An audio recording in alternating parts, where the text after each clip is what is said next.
প্রতি রাতে আল্লাহ পাক নিকটতর আসমানে এসে ডাকে, ও বান্দা আছুনি, গুনাহ থেকে মাপ চাইবা, আলা মিন মুস্তাগফিরিন ফাগফিরা লাহু, ও বান্দা গুনার থেকে ক্ষমা চাও। বান্দারে, তোমার ক্ষমা চাইতে দেরি হবে, আমি মাওলা তোমাকে ক্ষমা করে দিতে দেরি হবে না। আহারে কেমন মালিক! আলহামদুলিল্লাহ কর না। দুনিয়ার মালিকেরা ঘুমায়, চাকরেরা পাহারা দেয়, ঠিক কিনা? মালিকেরা কি করে? ঘুমায়, চাকরেরা পাহারা দেয়, মালিকের কোনো ক্ষতি না হয়ে যায়।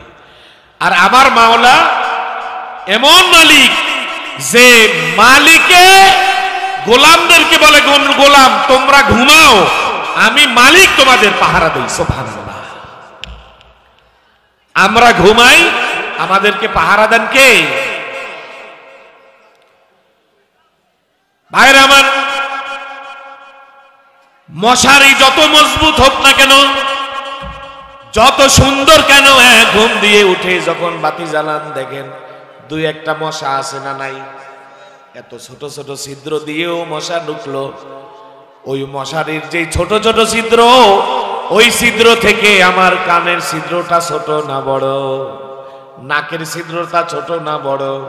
বলে ওর চেয়ে আরো বড় বড় ছিদ্র নিয়ে আমি ঘুমাইলাম।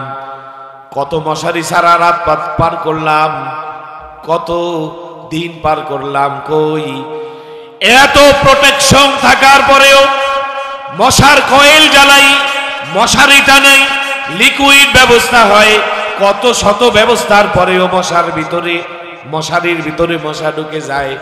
আজ পর্যন্ত তো আমার নাক দিয়া কান দিয়া একটা মশাও ঢুকলো না, ঠিক কিনা? তাহলে আমাকে যিনি পাহারা দিলেন তিনি কে? আল্লাহর নাম নিতে ভয় হয়নি আপনাদের? জোরে কন্যা, যিনি পাহারা দিলেন তিনি কে? কয় হুজুর একদিন আমার কানে ঢুকছিল। এরকম হয় না? একদিন তো ঢুকছিল, তাহলে ওই দিন পাহারা দেয় নাই? বলে আমার মাওলা বুঝাইতে চান, বান্দা তুই যে আমার ইবাদত করস না, আমার ডাকে সাড়া দেস না, আমি যা বলি তা যে পালন করস না, এই বান্দা এই যে ঘুমাস, তোরে পাহারা দেয় কে? আমি পাহারা দেই, আমি আল্লাহ পাহারা দেই। দেখ, আমি যদি পাহারা না দিতাম তাহলে কি হতো? এক সেকেন্ড ছাড়লাম, মশা একটা ঢুকে গেল। সুবহানাল্লাহ। এক মশা ঢুকলে কি জানের অবস্থা শেষ। হায় হায়, মশা ঢুকছে, কানের ভিতরে মাছে ঢুকছে, অবস্থা ভালো না খারাপ? আল্লাহ বুঝাইতে চান, আমি ইচ্ছা করলে এরকম 1000 মশা মাছি তোর নাক দিয়া কান দিয়া ঢুকাইতে পারতাম, ঠিক কিনা? কিন্তু ঢুকাইয়া দেয় না। এটা কার দোয়া? দয়া। পুকুরে গোসল করে, নদীতে গোসল করে, সাগরে নামে, একের পর এক ডুব দেয়, সাঁতার দেয়, ঘন্টার পর ঘন্টা গোসল করে। এই যে গোসল করলো, একটা কলসকে যদি সাগরের মধ্যে ডুবানো হয়, কলসের মধ্যে গপ গপ করে পানি ঢুকে যায়। কিন্তু আপনি আমি গোসল করলাম, কানেও তো পানি গেল না, নাকেও তো পানি গেল না। যিনি এগুলো ফিরাইয়া রাখলেন তিনি আমার আল্লাহ। নাস্তিকরা বলে আল্লাহরই চেনে না, নাস্তিকরা বলে আল্লাহরই চেনে না। আরে একটা ডুব দিয়া ভাব যে ডুব দিছি, কানে দি পানি ঢোকে না। সুবহানাল্লাহ। ফিরাইয়া রাখলো কে? কয় একদিন তো পানি ঢুকছিল, 2-1 দিন ঢোকে না।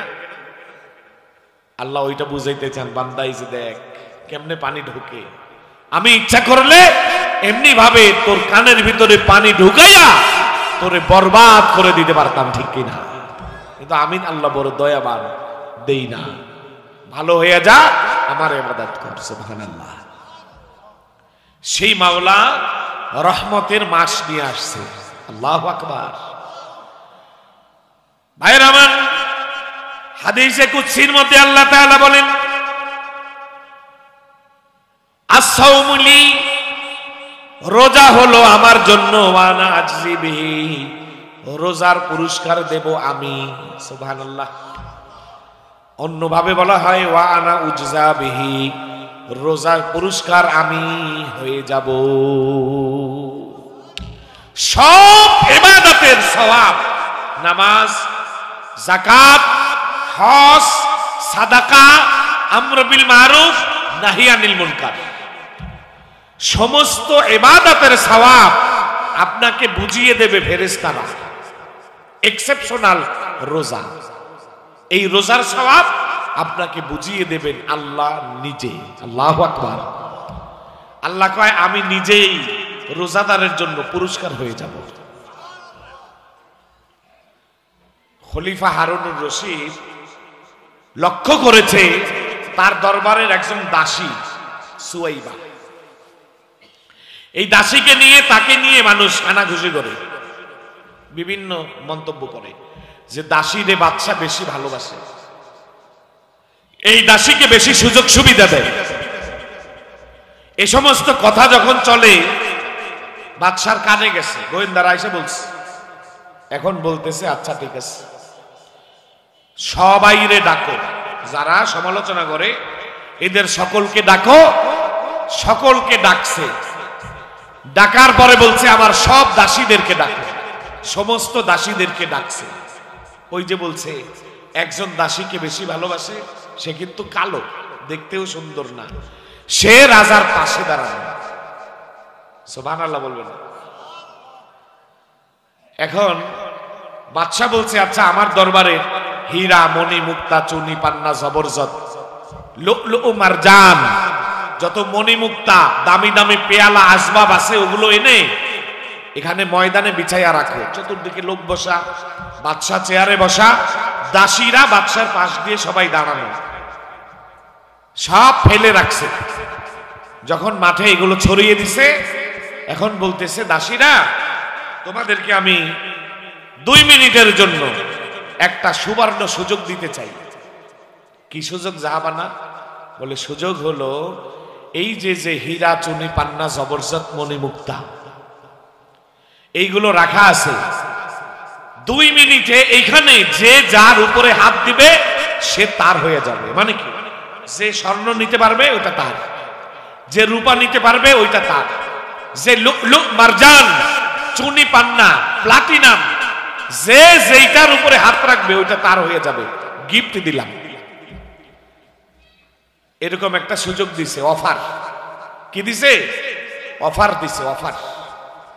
এই অফার দেওয়ার সাথে সাথে দাসীরা জায়গায় থাকবে না, হুমড়ি খেয়ে পড়বে। সবাই হুমড়ি খেয়ে পড়ে, যে যেমনি পারে আঁচলে গোছাচ্ছে, আঁচল তাড়াতাড়ি যে যা নিতে পারে। কিন্তু ওই যে দাসী সে লড়তেছে না। এখন দাসীকে জিজ্ঞেস করে আচ্ছা সময় তো শেষ হয়ে গেল, সবাই তো সব নিয়ে গেল, তুমি তো কিছুই পেলে না। সাংবাদিকরা দাঁড়ানো, অন্য অন্য রাজা বাদশাহ যারা, উজির নাজির, দেশের জনগণ, বুদ্ধিজীবী, mayor, councillor, commissioner, chairman, member, ওই সময় যারা হর্তাকর্তা, হুকুমতওয়ালা, এরা দেখতেছে এই বেউকুফ দাসী তুমি তো কিছুই পেলে না, তারা তো সব নিয়ে গেল। দাসী বলে রাজামশাই কে বলেছে আমি কিছু পাই না, আমি তো সব পেয়েছি। সুবহানাল্লাহ। সব কেমনে পাইলা ব্যাখ্যা করো। বলে জাহাবানা আপনি বলেছেন যার হাত যার উপরে রাখবে ওইটা তার। তারা দামি স্বর্ণ, গহনা, রূপা, প্লাটিনাম, এরপরে হীরা, চুনি, পান্না, মণি, মুক্তা, জবরজত, লু'লু'উ, মারজান, যে যা পারে তার উপরে হাত রাখছে।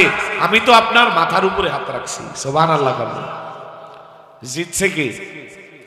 কন্যা কেন জিতছে কে? কারণ দাসী স্বয়ং সরকারকে পেয়েছে, বাদশাকে পেয়েছে। নামাজ পড়লে বেহেশতে যাওয়া যায়, ঠিক কিনা? যাকাত দিলে বেহেশতে যাওয়া যায়, নিয়ামত পাওয়া যায়, সব পাওয়া যায়। কিন্তু রোজা রাখলে আল্লাহকে পাওয়া যায়। আল্লাহ কি বলে? আস-সাওমু লি ওয়া আনা আজজি বিহি কিলা উজজা বিহি। যারা রোজা রাখে, আমার জন্য রোজা রাখে, তার প্রতিদান আমি নিজেই। তাহলে রোজাদার স্বয়ং সরকারকে পেয়ে যায়। সুবহানাল্লাহ। দুনিয়ার সাধারণ সরকার দরকার আছে? কোন সরকার? যিনি দুনিয়ারও সরকার, আখিরাতেও সরকার। এরপরেও বান্দা রোজা ভেঙে ফেলে, ছেড়ে দেয়, নাউজুবিল্লাহ বলবেন না। জেনে শুনে ইচ্ছাকৃতভাবে যদি কোনো রোজাদার একটা রোজা ভাঙে, একটা রোজার বিনিময়ে তাকে কাফারা হিসেবে লাগাতার 2 মাস 60 খানা রোজা করতে হবে। আল্লাহু আকবার। এই 60 রোজা একাধারে করতে হবে। এর মধ্যে যদি একটা রোজাও ভাঙে তাহলে আবার নতুন করে লাগাতার 2 মাস রোজা রাখতে হবে। আল্লাহু আকবার। সহজ না কঠিন?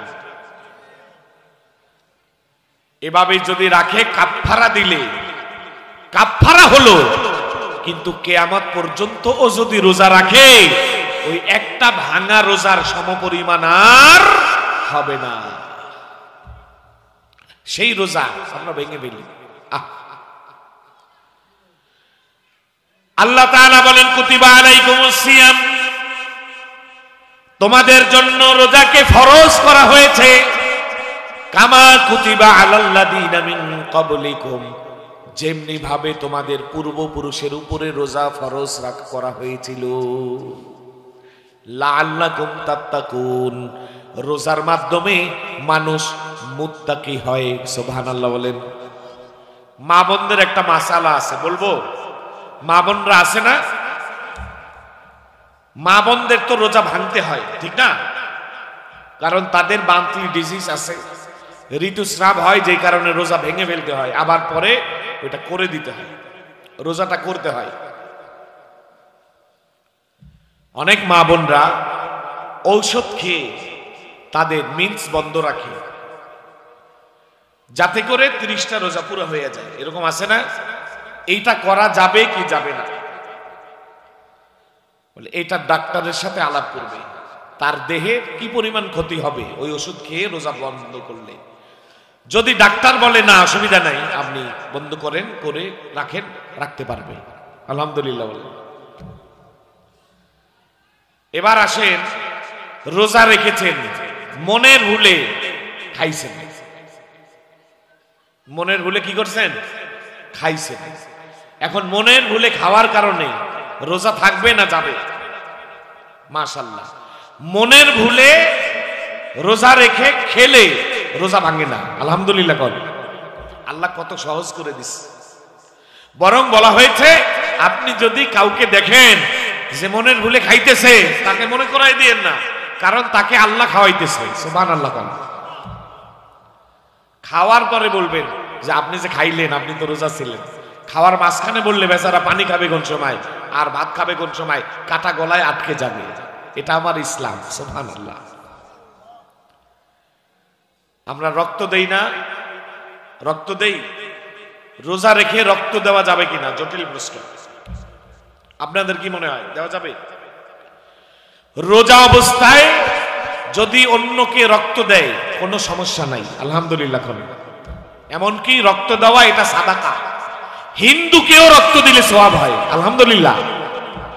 আমার দিন কত স্বচ্ছ, কত সার্বজনীন, কত মানবিক। এই জন্যই ইন্নাদ দীনা ইনদাল্লাহিল ইসলাম, আল্লাহর একমাত্র মনোনীত ধর্মের নাম ইসলাম। সুবহানাল্লাহ। রোজা রেখে রক্ত দিলে রোজার কোনো কি হয় না? ক্ষতি হয় না।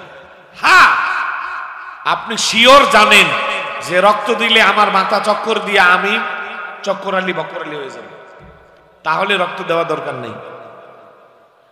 আপনি যদি মনে করেন যে না রক্ত দেওয়ার অভ্যাস আছে এবং রক্ত দিলে আমার সমস্যা হয় না, রোজা অবস্থায় রক্তও দিতে পারবে। এখন আসেন ইনহেলার। রমজানে অনেককে শ্বাসকষ্টের জন্য কি করতে হয়? ইনহেলার ব্যবহার করতে হয়। ইনহেলারটা এটা একটা হাওয়া, হাওয়ার সাথে আবার লিকুইড যায়। ওই লিকুইডটা মূলত শ্বাসনালীতেই যায় এবং খাদ্য নালীতেও এটা অনিচ্ছা শর্তেও প্রবেশ করে, যেই কারণে রোজা অবস্থায় ইনহেলার দেওয়া যাবে না। ইনহেলার দেওয়া যাবে না। এখন সে এমন শ্বাসকষ্ট, ইনহেলার না দিলে বাঁচবেই না, সে ইনহেলার ব্যবহার করবে, রোজাও রাখবে। পরে যখন আবার তার শ্বাসকষ্ট না থাকে, ওই সময় এই রোজাটা তার কাজা করে দিতে হবে। অন্যান্য যে পরীক্ষা নিরীক্ষা করে ভেতরে মেশিন ঢুকিয়ে অনেক জাতীয় পরীক্ষা আছে না, ওই পরীক্ষাগুলো করলেও রোজা ভেঙে যায়। বাকি এই সব রোজা যেহেতু ইচ্ছা করে ভাঙে নাই, এগুলো কাফারা দিতে হবে না, শুধু কাজা করলেই হবে। আল্লাহ, রোজা রেখে অনেকে আছে রোজা রাখে, রোজা রেখে রোজাটা ভাঙার সাথে সাথেই যাইয়া বিড়ি ধরায়, আছে না নাই? বিড়ি খাওয়া যাবে? আল্লাহ,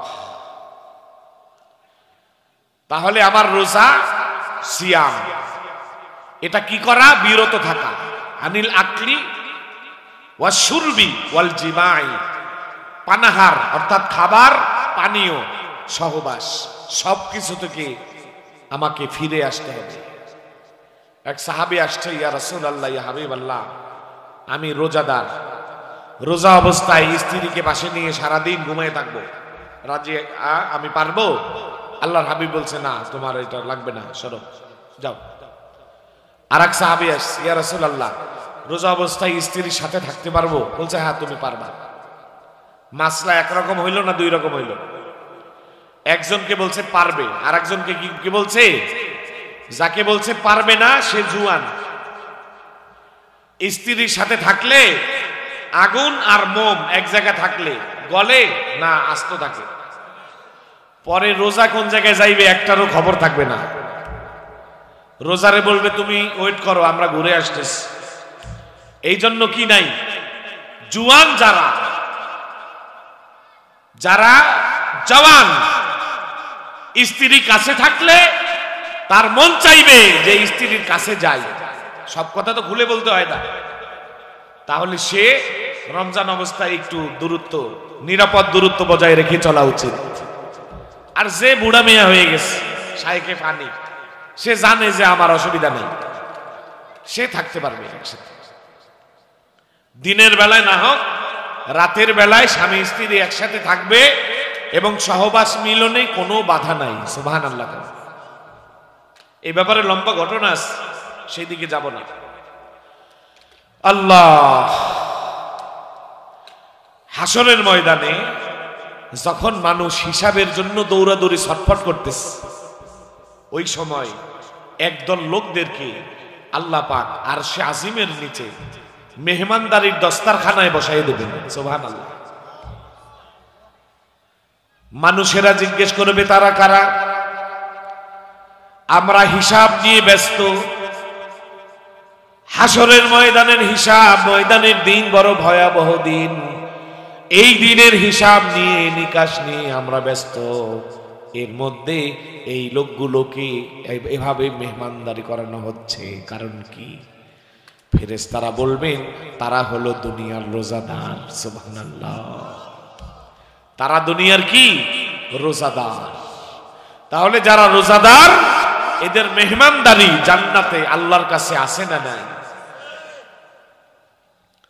রমজান মাস সহানুভূতির মাস, দান সাদাকার মাস। আল্লাহর হাবিব রমজান এলে এক্সট্রা দানের জন্য মানুষকে বেশি উদ্বুদ্ধ করতেন। সুবহানাল্লাহ। সহানুভূতির মাস, খয়রাতের মাস, উত্তম কাজের মাস। রমজান মাসের প্রত্যেকটা মুহূর্ত কোটি কোটি গুণ দাম অন্য মাসের চাইতে। সেই দাম আমরা রক্ষা করব ইনশাআল্লাহ।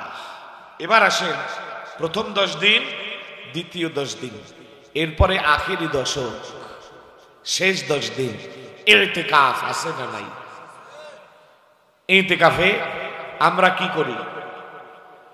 মসজিদে কেউ বসে না, ইতিকাফ তো করতে হবে সুন্নতে মুআক্কাদা। এলাকায় বুড়া মিয়া কে আছে? হাসি দিতে গেলে, কাশি দিলে লুঙ্গি নষ্ট হয়ে যায়, হাসি দিলে পেশাব বের হয়ে যায়, এরকম আছে না? পায়খানার লোটা নিয়ে পায়খানায় যেতে যেতে পায়জামা নষ্ট, ওইরকম একটারে ধরে আনে, চাচা মিয়া আপনি একটু 10টা দিন আমাদের মসজিদে ইতিকাফ করেন। তো চাচাই কয়, এমনি এমনি ইতিকাফ করতে ভালো লাগে না। চাচা আপনি টেনশন করবেন না, কিছু দিবা নেই। আছে না নাই? কিছু দিবা নেই, কিছু পয়সা পাতি উঠাই আপনার দেওয়া হবে, তখন চাচা এবার রাজি হয়, কারণ চাচার একটু বিড়ি টিড়ি খাওয়া লাগে, চাচার একটু পান্তামুখ খাওয়া লাগে, টাকার লোভে চাচায় কয় আচ্ছা ঠিক আছে আমি এতেকাপ করব। এই যে পয়সা দিয়ে যে এতেকাপ করানো, এটা জায়েজ আছে? যে এতেকাপ করবে তারও গুনাহ হবে, যারা এতেকাপ করাবে তাদেরও গুনাহ হবে। মনে রাখবেন, এতেকাপ যে করবে তারও কি হবে? গুনাহ হবে। যারা করাবে পয়সা দিয়ে তাদেরও কি হবে? গুনাহ হবে। এই জন্য প্রত্যেক মসজিদে মসজিদ কমিটির সভাপতি, সেক্রেটারি, ক্যাশিয়ার এই তিনজন এতেকাপ করবে। নাহলে তুমি সভাপতি কেন হইছ? এতেকাপে ঢোকো। ইমাম সাহেবকে জোর করে আপনি এতেকাপে থাকেন কেন? ইমাম সাহেবের উপরে চাপ কেন? সভাপতি কি অপরাধ করছে? সেক্রেটারি কি অপরাধ করছে? ক্যাশিয়ার কি অপরাধ করছে? কমিটির লোকজন কোথায়? এই 10 দিন এতেকাফ। আল্লাহর হাবিব রমজানের প্রথম 10 দিন এতেকাফ করলেন, দ্বিতীয় 10 দিন এতেকাফ করলেন, তৃতীয় 10 দিন এতেকাফ করলেন। তৃতীয় দশকের এতেকাফের পর আল্লাহর হাবিব সাহাবীদেরকে ডাক দিলেন। সুবহানাল্লাহ। ডাক দিয়ে বললেন, সাহাবীরা, প্রথম 10 দিনে এতেকাফ করেছি, ওই এতেকাফের মধ্যে লাইলাতুল কদর খুঁজেছি, মহিমান্বিত রাত খুঁজেছি, লাইলাতুল কদর খুঁজে পাই নাই। এরপরে দ্বিতীয় 10 দিন এতেকাফ করেছি, ওই এতেকাফের মধ্যে লাইলাতুল কদর খুঁজেছি, লাইলাতুল কদর খুঁজে দ্বিতীয় দশকের মধ্যেও পাই নাই। এরপরে তৃতীয় দশকে লাইলাতুল কদর, তৃতীয় দশকের মধ্যে লাইলাতুল কদর পেয়ে গেছি। এই জন্য লাইলাতুল কদর তৃতীয় দশকে, যে রাতে আল্লাহ পাক তার কোরআন নাজিল করছেন। সুবহানাল্লাহ। এক ইহুদি ওমর রাদিয়াল্লাহু তাআলা আনহুকে বলে, ওমর, এমন একটা কিতাব পাইলা যে কিতাব দুনিয়ার আখিরাতের সব আছে। সুবহানাল্লাহ। এই কিতাব পাওয়ার পরেও তোমরা কি করো? আমরা এই কিতাব পেয়ে যদি আমরা পাইতাম, আমরা একটা ঈদ পালন করতাম। যদি আমরা ইহুদিরা কোরআন পেতাম, লাভ করতাম, আমরা ঈদ পালন করতাম। তোমরা কি করো? আল্লাহর নবীর সাহাবী খলিফাতুল মুসলিমিন আমিরুল মুমিনিন সাইয়্যিদুনা ওমর রাদিয়াল্লাহু তাআলা আনহু বলেন, শোনো ইহুদি, এই কোরআন পেলে তোমরা একটা ঈদ পালন করতা, আর আমরা মুসলমান, আমরা কোরআন পাওয়ার কারণে 2টা ঈদ পালন করি। একটা হলো ঈদুল ফিতর, আর একটা, এই কোরআন নাজিল হয়েছে লাইলাতুল কদর রমজান মাসে। ইন্না আনজালনাহু ফি লাইলাতিল কদর ওয়া মা আদরাকা মা লাইলাতুল কদর লাইলাতুল কদরি খায়রুম মিন আলফি শাহর তানাজ্জালুল মালাইকাতু ওয়ার রূহু ফিহা বিইذনি রাব্বিহিম মিন কুল্লি আমর সালামুন হিয়া হাত্তা মাতলাইল ফজর। এই কোরআন রমজান মাসে নাজিল হয়েছে, এই জন্য পুরা রমজান মাস আমরা রোজা রাখি, আর রোজা রেখে রমজান মাসের রোজা শেষ করে ঈদুল ফিতর আমরা একটা ঈদ করি। সুবহানাল্লাহ। কোরআন নাজিল শুরু হয়েছে রমাদানে, আবার এই কোরআন শেষ হয়েছে হজের মাসে, জিলহজ মাসে। আল্লাহর নবী সাল্লাল্লাহু আলাইহি সাল্লামের উপরে জিলহজ মাস, কুরবানির মাস, ঈদুল আজহার মাস, ওই মাসে আল্লাহর নবীর উপরে নাজিল হয় আল ইয়াউমা আকমালতু লাকুম দীনাকুম ওয়া আতমামতু আলাইকুম নি'মাতি ওয়া রাদিতু লাকুমুল ইসলাম দীনা। সুবহানাল্লাহ। আজকে আমি আকমালতু লাকুম দীনাকুম, এই ধর্মকে পূর্ণ করে দিলাম, দ্বীনকে পূর্ণ করে দিলাম। ওয়া আতমামতু আলাইকুম নি'মাতি, তোমাদের উপরে আমার নেয়ামতকে পরিপূর্ণ করে দিলাম। ওয়া রাদিতু লাকুমুল ইসলাম দীনা, ইসলামের উপরে দিন হিসেবে, ধর্ম হিসেবে আমি আল্লাহ সন্তুষ্ট হয়ে গেলাম। পয়গম্বরের সাহাবী লৌহ মানব আমিরুল মুমিনিন সাইয়্যিদুনা ফারুক আযম ওমর রাদিয়াল্লাহু তাআলা আনহু বলেন, ইহুদি একটা ঈদ আমরা রমজানে কোরআন শুরু হয়েছে এই জন্য রমজানের মাথায় ঈদ করি, আবার হজের মাসে কোরআন নাজিল হওয়া শেষ হয়েছে এই জন্য ওই মাসেও আমরা ঈদুল আজহা কোরবানির ঈদ পালন করি, ঠিক কিনা? কারে কি কয়? মামার মায়ের কাছে কয়, জানো মা, নানা বাড়িতে 100 বছরের একটা খেজুর গাছ আছে। আরে ওই খেজুর গাছ তো মায় ছোটবেলায় ওইটার উপরে চড়ে চড়েই মানুষ হয়েছে, ঠিক কিনা? মায়ের কাছে মামু বাড়ির গপ্প দিও না। তোমরা ইহুদিরা বলো যে কোরআনের মতো কিতাব পেলে তোমরা একটা ঈদ করতা, আমরা তো 2টা ঈদ অলরেডি পালন করি। সুবহানাল্লাহ। ভাইরা আমার, এই কোরআন নাজিল হয়েছে যেই রাত্রে, ওই রাত হলো লাইলাতুল কদর। ওই রাতের নাম কি? আমরা কই লাইলাতুল কদর রমজান মাসের কয় তারিখে? কয় না, 27 না, 26 দিন পার হয়ে 27 রাত। এটা 100% ভুল। কত পার্সেন্ট ভুল? তাইলে সঠিক কোনটা? সঠিক হলো লাইলাতুল কদর হলো রমাদান মাসের আখেরি দশক। সুবহানাল্লাহ। আখেরি দশকের মধ্যে যে বেজর রাতগুলো আছে। কোন রাত? বেজর রাত কি কি গুনেন তো? 1 নাম্বার 21, মানে 20 শেষ করে রোজা শেষ করে 21। 2 নাম্বারে কি? 23। 3 নাম্বারে 25। 4 নাম্বারে 27। 5 নাম্বারে 29। এই 5 রাতের যে কোনো এক রাত লাইলাতুল কদর। কোনটা? এটা আল্লাহ ছাড়া কেউ জানে না। সুবহানাল্লাহ। আল্লাহ, কোন কোন বছর এরকম হতে পারে যে এই বছর লাইলাতুল কদর 21 পারে, এই বছর 23। কোন কোন বছর এরকম হতে পারে এটা 27। কোন কোন বছর এরকম হইতে পারে এটা 29। ঘুরাইয়া ঘুরাইয়াও দিতে পারেন কে? এই জন্য লাইলাতুল কদর খুঁজতে হলে আমাদেরকে শুধু 27 তারিখের দিকে তাকিয়ে থাকা চলবে না। রমজানের পূর্ণ আখেরি দশক, এই দশক ধরে আমাদেরকে লাইলাতুল কদর খুঁজতে হবে, ঠিক কিনা? এই জন্য ইতিকাফের বিকল্প নাই। আমি আমার ওস্তাদ আল্লামা ইমরান মাযহারি হাফিজাহুল্লাহ তাআলা, হুজুর অসুস্থ, আল্লাহ যেন সিহাতে আজেলা কুল্লিয়া দান করেন বলে আমিন। হুজুরের সাথে আমরা ইতিকাফ করতাম লালবাগ শাহী মসজিদে। 200, 250, 300, 500 লোক হইতো। সুবহানাল্লাহ বলবেন না? মসজিদ গুম গুম গুম গুম করতো। মানুষের ইবাদত, কান্নাকাটি, তাহাজ্জুদ, এইভাবে সারা দিন সারা রাত আমল চলতো। তাফসীর, তালিম, তরবিয়াত, মাসলা মাসাইল, কোরআন মাস, নামাজের তরিকা শিক্ষা। প্রত্যেকটা মসজিদ এমনি ভাবে ইবাদতের বাজার হয়ে যাওয়া উচিত। আল্লাহু আকবার। রমজানের আখেরি দশক ইবাদতের মার্কেট হবে মসজিদগুলা। সেই জায়গায় মসজিদ রেখে আমাদের কাটার মার্কেট হয়ে যায় বাজার।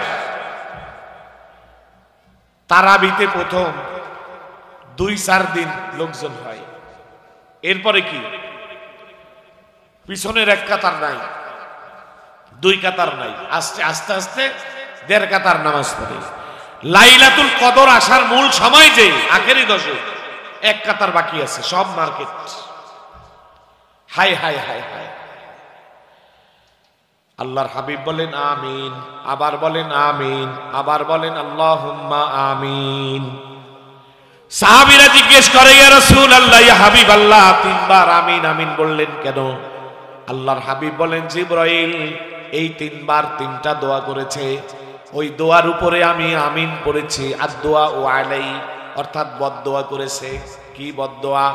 বলে বদদোয়া হলো যারা রমজান পেল কিন্তু রমজানের হক আদায় করলো না, রমজান পেল হেলায় খেলায় রমজান কাটিয়ে দিল, তারা দুর্ভাগা, হতভাগা, ওয়াইলুন।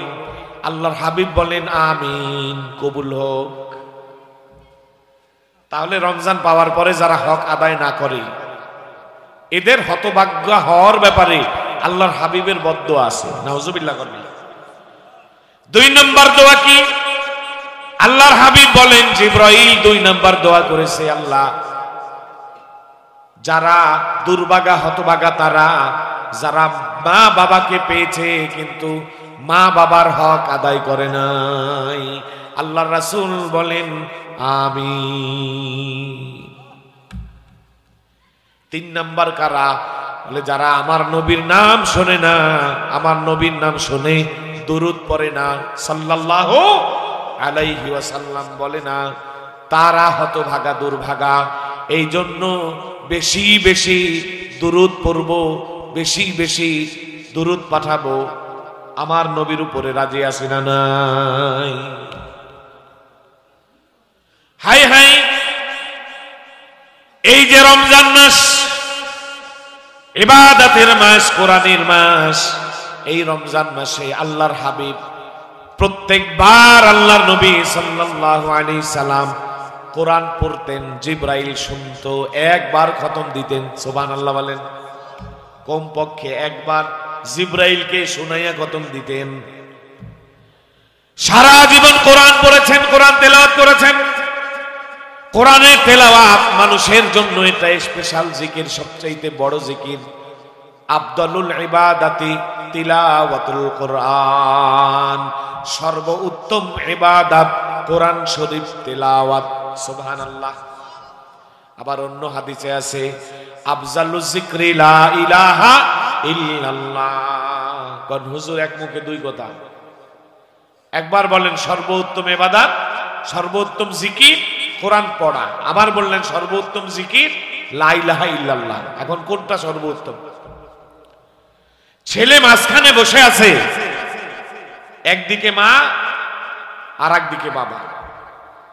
3 বছরের ছেলে, কেবল কথা শিখছে। একজনে জিজ্ঞেস করে, দাদু ভাই তুমি কার দলে, মায়ের দলে না বাপের দলে? এখন ছেলে একবার মায়ের দিকে তাকায়, একবার বাবার দিকে তাকায়। কার দলে বলে কারে বেজার করবে? কয় আমি 2 জনের দলে। সুবহানাল্লাহ। কি কয়? মানে 2টাই সেরা। আলহামদুলিল্লাহ কর। এই জন্য রমজানে বেশি বেশি জিকির হবে, বেশি বেশি তেলাওয়াত হবে। আল্লাহ কবুল করুক বলে আমিন। একটা নফল ইবাদত অন্য মাসের একটা ফরজের সমান সওয়াব। সুবহানাল্লাহ। রমজানের একটা নফল ইবাদত অন্য মাসের একটা ফরজের সমান। রমজানের একটা ফরজ অন্য মাসের কমপক্ষে 70টা ফরজের সমান। সুবহানাল্লাহ। আল্লাহর হাবিব সাল্লাল্লাহু আলাইহি সাল্লাম বলেন, মানুষের সমস্ত ইবাদত গুলো তাদের একটা ইবাদতের পরিবর্তে একটা সওয়াব দেওয়া হয়। আর রমজানে যদি কোনো বান্দা ইবাদত করে, একটা ইবাদতের বিনিময়ে কমপক্ষে 70টা সওয়াব দেওয়া হয়। কোন জায়গায় আসছে 700 সওয়াব দেওয়া হয়। সুবহানাল্লাহ। 1 রাকাত ফরজ, অন্য সময় 70 রাকাত ফরজ পড়ার সময়। আল্লাহু আকবার। এইবারও বুদ্ধিমান দাঁড়িয়ে গেছে, তাহলে তো হুজুরে ভালোই বলছে। সারা বছর যে নামাজ পড়ি না, রমজানের ফরজগুলা ঠিক মতো পড়লেই তো হয়। 1 রাকাতে 70 রাকাত, 1 ওয়াক্তে 70 ওয়াক্ত, তাইলে তো মোটামুটি সারা বছর যে পড়ি নাই ওইটা পূর্ণ হয়ে যায়। এটা সময়েরটা সময় না করা। ওই যে বলছিলাম যে রোজা একটা ভাঙলে 70টা 60টা কাফারা করা যায়, কিন্তু কিয়ামত পর্যন্ত রোজা রাখলেও ওইটার সমান পরিপূরক হয় না। সুবহানাল্লাহ। এজন্য রমজানে বেশি বেশি সওয়াব, বেশি বেশি সাদাকা, বেশি বেশি দান। আমার নবী দানের হাত রমজানে আরো বেশি খুলে দিতেন। আল্লাহু আকবার। এজন্য রমজানে আমাদের দানের হাত আটকানো থাকবে না, খোলা থাকবে? খোলা। আল্লাহ, সহানুভূতির মাস বলা হয় রমজানকে, সৌহার্দ্যের মাস।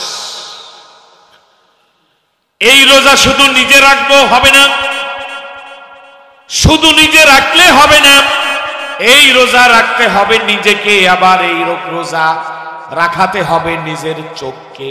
আল্লাহু আকবার। আমাদের নজর আছে না নাই? এই নজর ভালো জায়গায়ও দেওয়া যায়, খারাপ জায়গায়ও দেওয়া যায়। চোখের নজরকেও রোজার মধ্যে আটকাতে হবে। নিজে রোজা রাখবো, চোখ রোজা রাখবে। আস চোখ কি? আনিন নাজরিল ফাহিশাতা, মন্দ অশালীন কাজ থেকে চোখকে হেফাজত করতে হবে। আচ্ছা, চোখ হেফাজত করলাম, কানে গান শুনলাম, রোজা রাখলাম, কাজ হবে? তাহলে 2 নাম্বার, কানকেও রোজা রাখাতে হবে। কানকেও কি করতে হবে? চোখেরও রোজা আছে, কানেরও কি আছে? রোজা আছে। কানে গান শুনবেন না, অশালীন কথা শুনবেন না। জুয়ান পোলাপাইন হেডফোন লাগাইয়া গার্লফ্রেন্ডের সাথে কথাও বলা যাবে, কারণ আপনি কথা বলতেছেন, আপনি জিনা করতেছেন। নাউজুবিল্লাহ বলেন না। জবানের রোজা আছে না নাই? জবানের রোজা। আল্লাহর হাবিবের সময় 2 জন মহিলা খুব পেট ব্যথা, এমন ব্যথা বাঁচে না, মারে বাবারে খাইছে রে গেছে। আল্লাহর হাবিবের কাছে আসলো, ইয়া রাসূলুল্লাহ, হাবিব আল্লাহ, পেট ব্যথায় 2 জন বোন, 2 জন মহিলা, 2 জন মা, তারা কাতরাচ্ছে। এর পরিশিদ কি, এর ওষুধ কি? আল্লাহর হাবিব বললেন, তাদেরকে বলো তারা যেন বমি করে। আল্লাহু আকবার। পেট ব্যথার সাথে বমির কি সম্পর্ক? কিন্তু রাসূল বলেছেন, সামি'না ওয়া আতা'না। তাদের কাছে পাত্র নিয়ে গেছে, বমি করো, তারা বমি করেছে রোজা অবস্থায়। পেট ব্যথা কি অবস্থায়? রোজা অবস্থায়। বমির সাথে রক্ত, গোস্ত বের হয়ে আসলো। কেমন জানো? আমার নবী বলেন, বাহ, চমৎকার খাদ্য দিয়ে তো তোমরা ইফতার করেছো, গোস্ত খেয়েছো। বলে, ইয়া রাসূলুল্লাহ, গোস্ত তো খাই নাই। পেটে গোস্ত আসলো কোন জায়গা থেকে? আল্লাহর হাবিব বলেন, তাহলে কি করেছো? তাহলে তোমরা গীবাত করেছো। নাউজুবিল্লাহ করেন, গীবাত করেছো। সাহাবী নবীর সামনে স্বীকার করেছে, হ্যাঁ, আমরা একটু পরনিন্দা চর্চা করেছি, গীবাত করেছি। আল্লাহ তাআলা বলেন, ওয়ালা ইয়াকতুব বা'দুকুম বা'দান, তোমরা একে অন্যের নিন্দা চর্চা করো না, দোষ চর্চা করো না, গীবাত করো না। আইয়ুহিব্বু আহাদুকুম লাহমা আখিহি মাইতান ফাকারিহতুমুহু, তোমরা কি চাও তোমার মৃত ভাইয়ের গোশত খেতে? কেউ চায়? এটা তোমরা অপছন্দ করো। তাহলে তোমরা যে নিন্দা করেছো, গীবাত করেছো, এই জন্য মরা ভাইয়ের গোশত তোমাদের পেটে এসে জমেছে। বলি নাউজুবিল্লাহ। আমাদের পেট যদি ওই অপারেশন করা হয়, 1 টুকরা গোশত আসবে না মনকে মন, টনকে টন গোশত আসবে? কথা কন না কেন? হ্যাঁ, মনকে মন, টনকে টন গোশত বের হবে। কারণ আমাদের মধ্যে গীবাত আছে না নাই? এই জন্য গীবাত কি করে দিতে হবে? ছেড়ে দিতে হবে। 2 মা তারা তওবা করলেন, তারা তো সাহাবী, আল্লাহ মাফ করে দিলেন। সুবহানাল্লাহ বলেন। তাহলে আমার জবানকে রোজা রাখাতে হবে। 1 নাম্বার চোখ, 2 নাম্বার জিহ্বা, 2 নাম্বার কান, 3 নাম্বার জবান। 4 নাম্বারে চোখকেও রোজা রাখছে, কানও রোজা রাখছে, জবানও রাখছে, কিন্তু মাথা দিয়ে ঘুরাইতেছি কোন আইলের আধা বিঘা দখল করা যায়, কার বাড়িতে একটু ঢুকাই দেওয়া যায়, লাঙ্গলটা বাঁকা করলে কার ক্ষেতে একটু আমার ক্ষেতের মধ্যে ঢুকবে। এরকম মানুষ এই জমানায় মনে হয় একজনও নাই, নাকি আছে? হ্যাঁ, জেহেন দিয়া কাকে মারি দেওয়া যায়? বুদ্ধি মার, ব্রেনটে মারি দেওয়া যায়।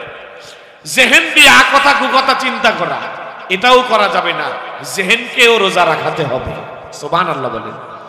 তাহলে 4 জনের রোজা আসলো, চোখের রোজা, কানের রোজা, জবানের রোজা, জেহেনের রোজা। এরপরে আছে হাতের রোজা। আল্লাহু আকবার কন্যা। রোজা রেখে মানুষের উপরে এই হাত দিয়ে অত্যাচার করে না, এই হাত দিয়া টাকা চুরি করে না, এই হাত দিয়া ঘুষ নেন, এই হাত দিয়া সুদ নেন, এই হাত দিয়া মানুষের অধিকার খর্ব করেন, জুলুম, অত্যাচার, নির্যাতন, হাতের কলমের সই স্বাক্ষর দিয়া আর একজনের দলিল নিজের নামে করে নেওয়া আছে না নাই? এইটা থেকে হাতকে রোজা রাখাতে হবে। 5 নাম্বার হাতের রোজা। এবার 6 নাম্বার, পায়ে হেঁটে আর এক জায়গায় গিয়ে আমরা খারাপ কাজ করি এরকম মানুষ নাই? পা দিয়ে হেঁটে গিয়ে সিনেমা দেখে, পা দিয়ে হেঁটে গিয়ে জুলুম করেছে, পায়ের মাধ্যমে জুলুম হয়েছে, তাহলে পাকেও রোজা রাখাতে হবে। এই 6টাকে রোজা রাখাবো ইনশাল্লাহ, রাজি আছি তো? 1 নম্বরে চোখের রোজা, 2 নম্বরে কানের রোজা, 3 নম্বরে জিহ্বার রোজা, 4 নম্বরে জেহেনের রোজা, 5 নম্বরে হাতের রোজা, 6 নম্বরে পায়ের রোজা। এই অঙ্গ প্রত্যঙ্গ গুলো যদি রোজা রাখে, আপনিও রোজা রাখবেন। এবার আপনার রোজাটা হবে পূর্ণ রোজা। সুবহানাল্লাহ। এখন রোজা রেখে আপনি পড়বেন কি? রোজা রেখে পড়ার মতো সবার আগে হলো আল্লাহর কোরআন। সুবহানাল্লাহ। আমার নবী প্রত্যেক রোজায় কয় খতম দিতেন? কি বলছি? 1 খতম কমপক্ষে জিবরাইল আমিনকে শোনাতেন, এমনি তো পড়তেনই, বাকি জিবরাইলকেও 1 খতম পড়ে শোনাতেন। আবার জিবরাইল আমিন আমার নবীকে 1 খতম পড়ে শোনাতেন। সুবহানাল্লাহ। আল্লাহর নবী, বিশ্ব নবী, মানবতার নবী, মানব দানবের নবী, জিন ইনসানের নবী, সাদা কালোর নবী, আরব আজমের নবী, নবীদেরও নবী, রহমাতের নবী, রহমাতাল লিল আলামিন, যেই বছর ইন্তেকাল করলেন ওই বছর আল্লাহর নবী 2 খতম কোরআন জিবরাইলকে শুনিয়েছে। তাহলে রমজানে রোজা রেখে আমরা কম পক্ষে 1 খতম কোরআন আর সর্বোচ্চ 10 খতম কোরআন। আল্লাহু আকবার বলেন। কমপক্ষে কয় খতম আর সর্বোচ্চ? কারণ 3 দিনের কম খতম দেওয়া হাদিসে নিষেধ আছে। কয় দিনের কম? 3 দিনের কম কোরআন খতম করা, এটা হাদিসে নিষেধ আছে। কারণ 3 দিনের কম কোরআন খতম দিতে গেলেই ওই যে বলছিলাম প্রথমে, কামানের গুলি বের হবে। কামানের গুলি বের হইতে যাইয়া আলহামদুলিল্লাহি রাব্বিল আলামিন, আসসালাওয়াতু ওয়াত-তাইয়্যিবাত, আসসালামু আলাইকা আইয়ুহান নবী ওয়া রাহমাতুল্লাহি ওয়া বারাকাতুহু, মানে পড়তে গেছিল সূরা ফাতিহা। এরপর বের হইছে কি? তাশাহুদ। আবার তাশাহুদে যায় কি কয়? আত-তাহিয়াতু লিল্লাহি রাব্বিল আলামিন আর রহমানির রহিম মালিকি ইয়াউমিদ্দিন। আছে না নাই? পড়তে গেছিল তাশাহুদ, দ্রুত পড়তে গিয়ে এখন বের হইতেছে কি? সূরা ফাতিহা। এই জন্য রোজা অবস্থায় আমরা সর্বোচ্চ 10 খতম। তারাবি কয় রাকাত? 20 রাকাত। এখনো মক্কা মদিনায় 20 রাকাত। করোনার কারণে তারা সংক্ষিপ্ত করে 10 রাকাত করছে। এখনো 10 রাকাত চলে, কিন্তু করোনার কারণে, বিশেষ কারণে মূলত 20 রাকাত। আর তাহাজ্জুদ পড়ব 8 রাকাত। তাহাজ্জুদ পড়ব কয় রাকাত? যারা 8 রাকাত পড়ে, এটা আমাদের দেশে যারা ডাক্তার, চিকিৎসক, যারা কি ডাক্তার, চিকিৎসক, চিকিৎসা করে, এরা ধরেন এই দেশের সব ডাক্তাররা অ্যালোপ্যাথিক চিকিৎসা করে। কি চিকিৎসা করে? অ্যালোপ্যাথিক চিকিৎসা করে। এখন আপনি বললেন যে আমি এই দেশে এসে অ্যালোপ্যাথিক চিকিৎসা নেব না, আমি হোমিওপ্যাথি চিকিৎসা করব। কি করবে? হোমিওপ্যাথি চিকিৎসা করলে ডাক্তার লাগবে না। ডাক্তার কি হোমিওপ্যাথি না অ্যালোপ্যাথিক? তাহলে এইবার ডায়রিয়া আরো বাড়বে না কমবে? এই জন্য এখানে এসে তাকে অ্যালোপ্যাথিক চিকিৎসাই নিতে হবে। আমাদের দেশের ডাক্তার যারা, মানে ইমাম সাহেবরা, এরা সবাই 20 রাকাতের ডাক্তার। সুবহানাল্লাহ। কয় রাকাতের ডাক্তার? 20 রাকাতের। এই জন্য এই হসপিটালে যারা আসবে 20 রাকাতেই পড়তে হবে। যেই হসপিটালে 8 রাকাত পড়ে, আরবের অনেক ছোট ছোট মসজিদে 8 রাকাত পড়ে, যারা আরবে থাকছে, ওই জায়গায় যারা ডাক্তার এরা কয় রাকাত পড়ে? 8 রাকাত। তো সেই ডাক্তারের কাছে যখন আপনি যাবেন, ওইখানে 8 রাকাত পড়ে না। আপনার দোষ গুণ সব উঠাইয়া দিবেন কার উপর দিয়া? ইমাম সাহেবের উপর দিয়া। 8 রাকাত এই তাহাজ্জুদ আর তারাবি। বললাম না তাহাজ্জুদ 8 রাকাত? ওনরা ওই তাহাজ্জুদের নামাজকে তারাবি হিসেবে স্বীকৃতি দিয়ে বলে এই 8 রাকাত। এখন আসেন, আপনি ফরিদপুর যাবেন, আপনার ভাড়া কত আপনি জানেন না। কেউ কয় 20 টাকা, কেউ কয় 8 টাকা, কেউ কি কয় 20 টাকা, কেউ কি কয় 8 টাকা। এখন আপনি 8 টাকা নিয়ে গাড়িতে উঠছেন, যাবেন ফরিদপুর, কন্ট্রাক্টর কয় টাকা দেন, দিচ্ছেন 8 টাকা, কয় না ভাড়া 20 টাকা। এখন কি করবেন আপনি? ধরা খাইছেন কি খান নাই? এখন তো আপনার ঘাড় ধাক্কা দিয়ে গাড়ি থেকে নামাই দিবে। আর যদি আপনি 20 টাকা দেন, তখন যদি 20 টাকাই ভাড়া হয়, তাহলে 20 টাকা সে নিয়ে যাবে, আপনি ফরিদপুর যেতে পারবেন। আর যদি এমন হয় যে না ভাড়া 8 টাকাই, তাহলে আপনি আরো 12 টাকা ফেরত পাবেন, ঠিক কিনা? 2 টাকা দিয়ে চকলেট খাবেন, 1 টাকা দিয়ে বাদাম খাবেন, আটা না দিয়া ওই গরিব দুঃখীরে দান করবেন, আরো 1 টাকা দিয়া ওইখানে হোটেলে নাস্তা করবেন, এরপরে চাইরানা দিয়ে চা খাইবেন, আরো 5 টাকা নিয়ে বাড়িতে আসবেন। সুবহানাল্লাহ। এই জন্য 8-এর দলে না 20-এর দলে? সবাই বলেন কয়ের দলে? আল্লাহ তাআলা আমাদেরকে কবুল করুক, জানার মানার আমল করার তৌফিক দান করুক বলি আমিন। রমজান মাস সামনে, এই জন্য পুরো আলোচনাটাই রমজানের মাসাইল বিষয়ক করলাম। আল্লাহ পাক যেন আমাদেরকে কবুল ও মঞ্জুর করে নেন বলি আমিন। একটা মাসালা বাদ পড়ে গেছে, আমরা অনেক সময় ইনজেকশন নেই রমজান মাসে, ইনসুলিন ইনজেকশন নেন না? এই ইনজেকশন 2 ধরনের হয়। একটা হলো খাদ্য পরিপূরক গ্লুকোজ ইনজেকশন, যেটা দিলে আর খিদা লাগে না, এরকম ইনজেকশন আছে। ওই ইনজেকশনটা নেওয়া যাবে না। কিন্তু স্বাস্থ্যের জন্য ডায়াবেটিসের রোগী ইনসুলিন, অন্যান্য রোগী যারা, এরা ইনজেকশনও পুশ করতে পারবে। আল্লাহর ইসলাম সোজা, আলহামদুলিল্লাহ। আল্লাহর ইসলাম কি সোজা, মোল্লার ইসলাম কঠিন। গ্লুকোজ খাদ্য নিবারক ইনজেকশন ছাড়া অন্য ইনজেকশন আপনি শরীরে পুশ করতে পারবেন। এরপর কানে ড্রপ দিতে পারবেন। কানে ড্রপ দেয় না? কানে ড্রপ দিলে তো আবার ওই ড্রপ কি হয়, একটু তিতাও লাগে মুখে, তাও পারবেন, সমস্যা নেই। কিন্তু নাকে দিবেন না, নাকে দিলে ওইটা পাকিস্তানের মধ্যে চলে যায়। হ্যাঁ, ও এই ইত্যাদি ইত্যাদি। তা আমরা এগুলো কি করব? ইনশাআল্লাহ পালন করব। তবে লিকুইড শরীরের ভিতরে না নিতে পারলে উত্তম, লিকুইড দেহে না নিতে পারলেই কি উত্তম। চোখে যদি একান্ত লিকুইড দেওয়া লাগে, ড্রপ নিতে পারবেন, সমস্যা নাই। নাকে নেবেন না, নাকে নিলে ওটা কই যায়? পাকস্থলিতে যায়, এটা যাবে না। ইনহেলার নেওয়া যাবে না। এরপরে কি রক্ত, কি বলছিলাম, দেওয়া যাবে। রক্ত কি দেওয়া যাবে, তবে ডাক্তারের সাথে পরামর্শ করে। ডাক্তার যদি বলে রক্ত দিলে আপনার শেষে আপনি অসুস্থ হয়ে রোজা ভেঙে যাবে, তাহলে দেওয়া যাবে না। আর যদি কয় না আপনি ঠিক আছেন, প্রেশার মেপে, তাহলে আপনি রক্ত দিতে পারবেন। যে সমস্ত টেস্টে ও যদি কেটে রক্ত বের হয়, অনেকে রোজা ভেঙে ফেলে, ভাঙছো গা, হয়তো সকালে আঙ্গুল কেটে রক্ত বের হয়েছিল, তো ভাবলাম রোজা তো ভেঙেই গেছে, এই জন্য ভাঙছি। না না, রক্ত বের হইলে কি হয় না, রোজা ভাঙে না। একটা কায়দা কুল্লিয়া শোনে, অজুর সম্পর্ক, অজু ভাঙার সম্পর্ক বের হওয়ার সাথে। অজু ভাঙার শর্ত কি? বের হওয়ার সাথে, মানে শরীরের ক্ষত স্থান হইতে রক্ত, পুজ বা পানি বাইর হইয়া গড়াইয়া পড়া, থুতুর সাথে রক্তের ভাগ সমান বা বেশি হওয়া, ওইটাও কি বের হয়, ঠিক না? মুখ ভরিয়া বমি হওয়া, বমিও কি হয়, বের হয়। অজু ভাঙার সম্পর্ক বের হওয়ার সাথে, আর রোজা ভাঙার সম্পর্ক ভেতরে ঢোকার সাথে। আল্লাহ পাক আমাদেরকে জানার, মানার, বোঝার, আমল করার তৌফিক দান করুক বলে আমিন।